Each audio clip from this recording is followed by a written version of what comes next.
ഇന്നൊരു journaling video ആയാലോ. അപ്പോൾ കഴിഞ്ഞ വീഡിയോയിൽ ഇനി ഏത് തീമിലുള്ള ജേർണൽ വേണമെന്ന് ചോദിച്ചപ്പോഴത്തേനും കമൻറ്റ് വന്നിട്ടുണ്ടായിരുന്നു BTS തീമിൽ ചെയ്യാൻ വേണ്ടിയിട്ട്.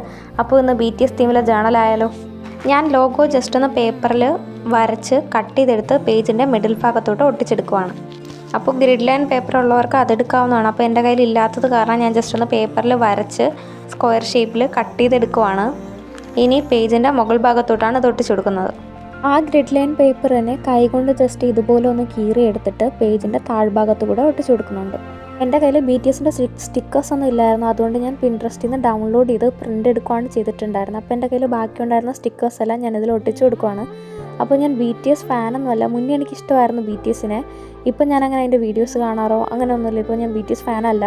പിന്നെ കമൻറ്റ് വന്നു കഴിഞ്ഞാൽ പിന്നെ നമുക്ക് ചെയ്യാതിരിക്കാൻ പറ്റില്ലല്ലോ. അങ്ങനെയാണ് ഞാൻ BTSൻ്റെ ജേർണൽ ചെയ്യാമെന്ന് തീരുമാനിച്ചത്. അപ്പോൾ ഇനി അടുത്തിന് ഏത് തീമിലെ ജേർണൽ വേണമെന്നും കൂടെ കമൻറ്റ് ചെയ്യണേ. അപ്പോൾ ഞാൻ ഇത്രയും ചെയ്തപ്പോഴത്തേനും ആ ലോഗോ ജസ്റ്റ് ഒന്ന് കളർ ചെയ്താൽ കുറച്ചുകൂടെ കൊള്ളായിരിക്കും എന്ന് വിചാരിച്ച് ഞാൻ കളർ ചെയ്യുവാണ്. പിന്നെ എൻ്റെ കയ്യിലുണ്ടായിരുന്ന കുറച്ച് സ്റ്റിക്കേഴ്സ് കൂടെ ഞാൻ ഒട്ടിച്ചെടുക്കുവാണ്. ഞാൻ BTS എന്ന് എഴുതിയ കുറച്ച് കാണാൻ ഭംഗിയില്ലായിരുന്നു. അതുകൊണ്ട് ഞാൻ അതും കൂടെ സ്റ്റിക്കറിട്ട് ഒട്ടിക്കുവാണ്. അപ്പോൾ ഞാൻ ഇത്രയും വെച്ച് ചെയ്ത് നടത്താമെന്നാണ് വിചാരിച്ചിരുന്നത്. പിന്നെയും കുറച്ച് ബ്ലാങ്ക് ആയിട്ട് കിടക്കുന്നു. കുറച്ചുകൂടെ സ്റ്റിക്കർ ഒട്ടിച്ചാൽ കുറച്ചുകൂടെ ഭംഗി കാണുമെന്ന് വിചാരിച്ചിട്ട് കയ്യിലുണ്ടായിരുന്ന ബാക്കി സ്റ്റിക്കേഴ്സും കൂടെ ഒട്ടിച്ചെടുക്കുവാണ്. അപ്പോൾ എൻ്റെ കയ്യിലുണ്ടായിരുന്ന ഏകദേശം എല്ലാ സ്റ്റിക്കേഴ്സും ഞാൻ അതിൽ ഒട്ടിച്ചെടുത്തിട്ടുണ്ട്. അപ്പോൾ നിങ്ങൾക്ക് ഈ ജേർണൽ ഇഷ്ടമായോ ഇല്ലെന്നൊക്കെ കമൻറ്റ് ചെയ്യുക. അടുത്തിന് ഏത് തീമിലുള്ള ജേർണൽ വേണമെന്നും കൂടെ കമൻറ്റ് ചെയ്യുക. അപ്പോൾ വീഡിയോ ഇഷ്ടപ്പെട്ടാൽ ലൈക്ക് ചെയ്യുക, ഷെയർ ചെയ്യുക, സബ്സ്ക്രൈബ് ചെയ്യുക, സപ്പോർട്ട് ചെയ്യാൻ മറക്കല്ലേ. അപ്പോൾ ബൈ.